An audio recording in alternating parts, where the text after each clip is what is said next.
Hola y bienvenidos a este canal. Hoy vamos a hablar acerca de la película Seventh Son, o en español El Séptimo Hijo. Y la película trata de lo siguiente. En el siglo XVIII, de un mundo en el que la magia, los hechiceros y las leyendas sobre dragones y brujas son reales, Gregory, un espectro de una antigua orden de caballeros, captura y encierra bajo tierra a la malvada bruja reina, Madre Malkin. Décadas después, con la aparición de una luna menguante roja, los poderes de Madre Malkin se ven reforzados y ella logra escapar. Gregory, ante este suceso, necesita buscar al séptimo hijo de un séptimo hijo. Estos son humanos dotados de fuerza y poder mayor a las de cualquier otro. En este caso resulta ser el joven Thomas Ward.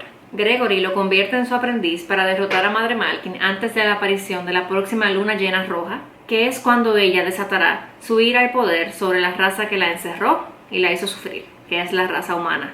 Bueno, la historia de esta película me parece súper fantástica, tanto así que no pude relacionarme ni un poquito con ella. Me parece una película muy buena para entretenimiento, pero no me parece que exija mucho de la persona que la ve, excepto atención para poder entender algunos términos como son espectro o piedra de Umbran, y también para poder reconocer y entender los chistes que se encuentran en algunas partes del guión, principalmente en las escenas en las que se muestra el entrenamiento de Thomas. Los vestuarios de todos me parecieron súper buenos, y los de Malkin, bueno, me parecieron excesivos, como es ella. Pude reconocer la personalidad de Malkin en un instante. Me bastaba con ver su habitación, que estaba llena de vestidos preciosos, de piedras que eran muy reflectivas, metales y mosaicos muy llamativos, jarrones, prendas. Quien entraba a esa habitación se veía fuera de lugar, excepto ella, que parecía estar en sus aguas. Noté un detalle muy interesante en los dedos de Malkin, detalle que puedo recordar haber visto en muchas películas en las que hay brujas, tal como Gretel y Hansel, que es del 2020. Y este detalle son las puntas de los dedos negras.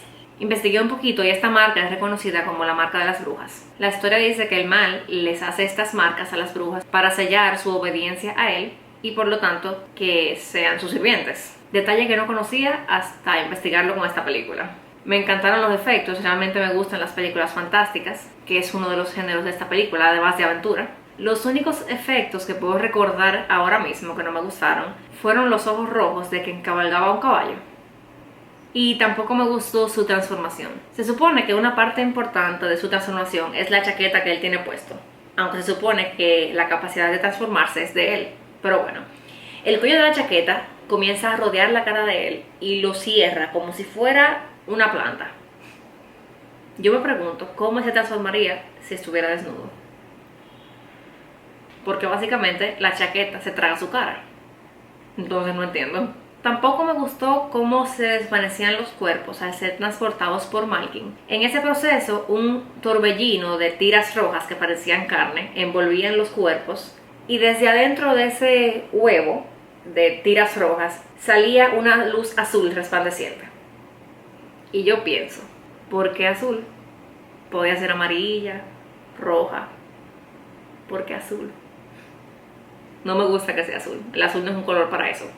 También noto muy obvio el uso de algunos elementos 3D, como pedazos de madera y piedras cuando destrozan edificios y murallas. Y las paredes de los reinos y pueblos me parecieron súper detalladas. Eso sí me gustó. En cuanto al guión, me entretuvo muchísimo. Me encantan los guiones que tienen palabras que te remontan a una época o a un estilo de vida específico, tal como lo hace el de esta película.